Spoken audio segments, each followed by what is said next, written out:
नमस्कार साथियों।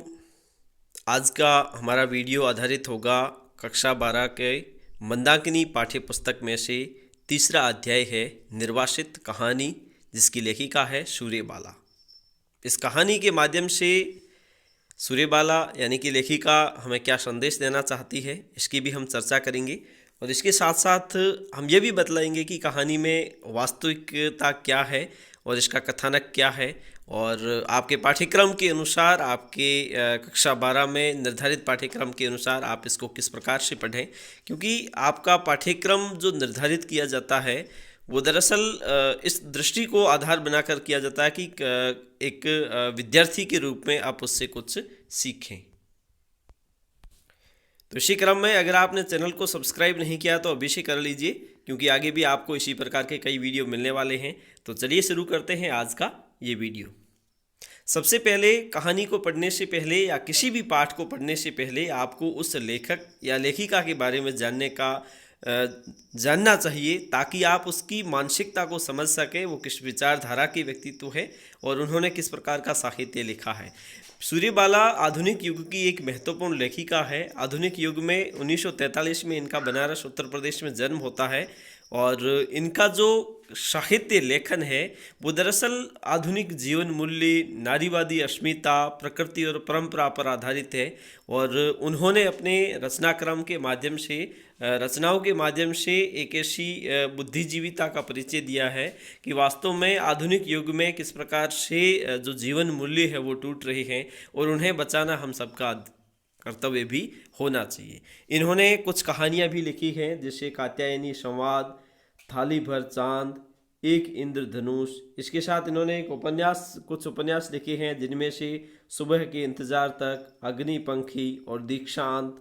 इसके अलावा इन्होंने धारावाहिक भी लिखे हैं जो सीरियल के माध्यम से हमारे सामने आए हैं। पलाश के फूल, सौदागर दुआओं के, जुबेदा के नाम। इसके अलावा इन्होंने व्यंग्यात्मक रचनाओं का लेखन किया है, जिसमें सबसे महत्वपूर्ण है अजगर करे न चाकरी।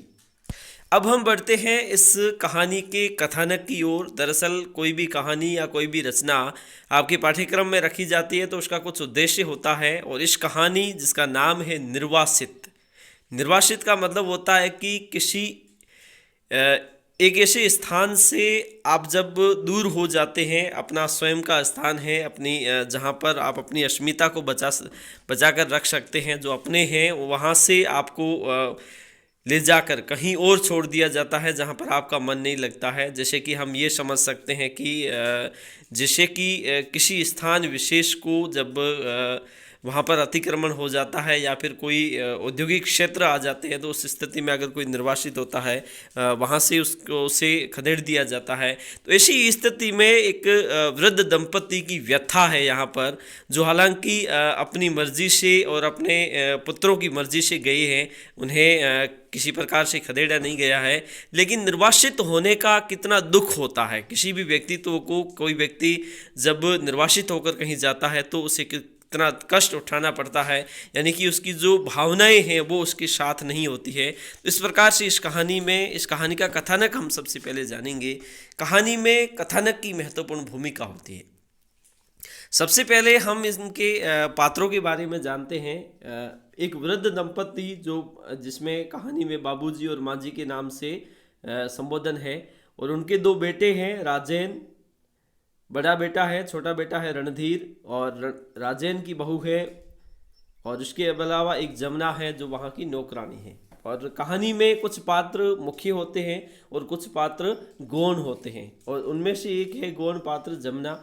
और इस कहानी का निर्वासित कहानी का कथानक कुछ इस प्रकार से आगे बढ़ता है कि एक वृद्ध दंपति जो पहले गांव में रहते हैं, और कहानी की शुरुआत इस प्रकार से होती है कि एक वृद्ध दंपति जो अपने अपने कमरे में हैं, शहर में हैं, अपने बेटे के पास है, बेटा नौकरी करता है, बहू भी स्टैंडर्ड है। उस स्थिति में अपना समय गुजारने के लिए एक वृद्ध दंपति किस प्रकार से थोड़ी देर के लिए अखबार पढ़ना, थोड़ी देर के लिए किताबें पढ़ना, मन न होते हुए भी वो अपना समय जैसे तैसे काट रहे हैं। जैसे जैसे कहानी आगे बढ़ती है, थोड़ी देर बाद कहानी फ्लैशबैक में जाती है।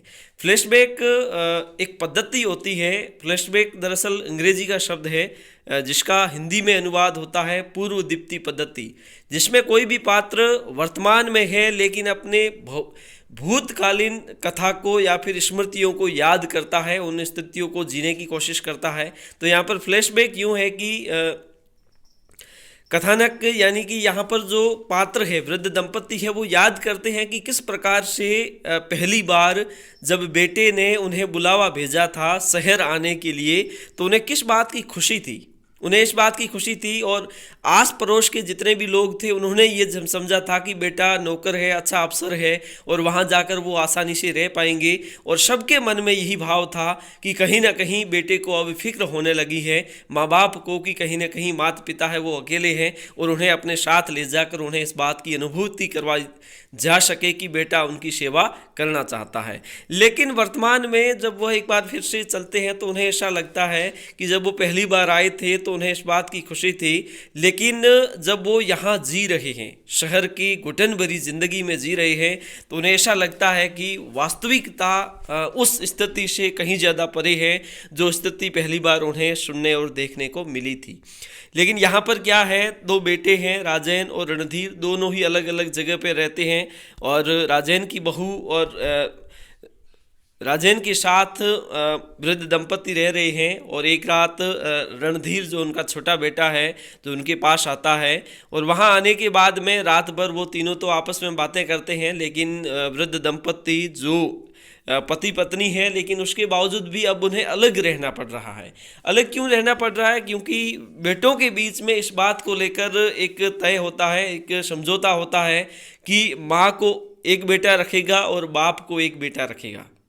इसमें दरअसल क्या होता है कि दंपति एक पति पत्नी के रूप में उनका सारा जीवन साथ बीता है और अंतिम समय में, जीवन के अंतिम समय में जब उन्हें अलग करने की कोशिश की जा रही है और अंततः उन्हें उनका ये तय हो जाता है कि राजेन के एक छोटा बच्चा है, राजेन के जब तक छोटा है तब तक वो माँ यहाँ रहेगी, उसकी देखभाल करेगी, और छोटा बेटा रणधीर जिसके अभी डिलीवरी होने वाली है, उस समय जब डिलीवरी हो जाएगी तो माँ वहाँ चली जाएगी क्योंकि वो माँ उनको वहाँ पर सहारा बनेगी।